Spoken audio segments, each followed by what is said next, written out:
ইচ্ছে মতো চুল কেটে গেলে বা ডিসিপ্লিন মেনটেন না করলে স্কুলের টিচার বকবে, এটা তো অতি স্বাভাবিক ব্যাপার। অ্যাকচুয়ালি হরিয়ানার হিসার জেলার একজন ক্লাস 11 এবং একজন ক্লাস 12 ছাত্র তাদের প্রাইভেট স্কুলের প্রিন্সিপালকে ছুরি দিয়ে হত্যা করে, কারণ তারা প্রপার হেয়ার কাট করেনি এবং প্রপার ডিসিপ্লিন মেনটেন করেনি। সেই জন্য তাদের প্রিন্সিপাল তাদেরকে 2-4টে কথা শোনায়। আর এমনটা আজ প্রথমবার নয়, 12 ডিসেম্বর 2024 উত্তরপ্রদেশের ক্লাস 11 স্টুডেন্ট টিচার রাজেন্দ্র প্রসাদকে খুন করার প্রচেষ্টা করে, কারণ সেই স্টুডেন্ট মোবাইল ফোন হাতে ধরা পড়ে গিয়েছিল। অন্ধ্রপ্রদেশের অন্নামাই নামক ডিস্ট্রিক্টে ইজাজ আহমেদ নামক টিচারকে 3 জন স্টুডেন্ট বুকে পাঁচ মেরে হত্যা করে দেয়। এইরকম 2-1টা ঘটনা আপনি অবশ্যই দেখতে পাবেন, যাতে একজন মাইনর স্টুডেন্ট বা 18 বছরের কম বয়সী বাচ্চা খুন করেছে। এবার প্রশ্ন হলো এটাই, তাহলে এদের কি শাস্তি হবে?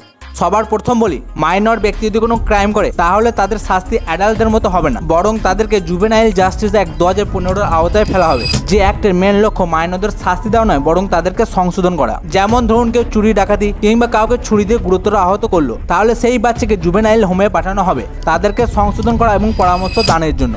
কিন্তু যদি কোনো চাইল্ড রেপ কিংবা মার্ডারের মতো কাজ করে, তাহলে জুভেনাইল জাস্টিস বোর্ড প্রথমে চেক করবে সেই বিষয়ে তার ম্যাচিওর আন্ডারস্ট্যান্ডিং এসেছে কিনা। যদি থাকে তাহলে তাকে জুভেনাইল হোমে পাঠানো হবে এবং তার 21 বছর বয়স হওয়ার অপেক্ষা করা হবে। তারপর স্পেশাল জাজরা তার শাস্তির ব্যবস্থা করবেন, যেটা ডেথ পেনাল্টি কিংবা লাইফ টাইম কারাবাস সাধারণত হয় না।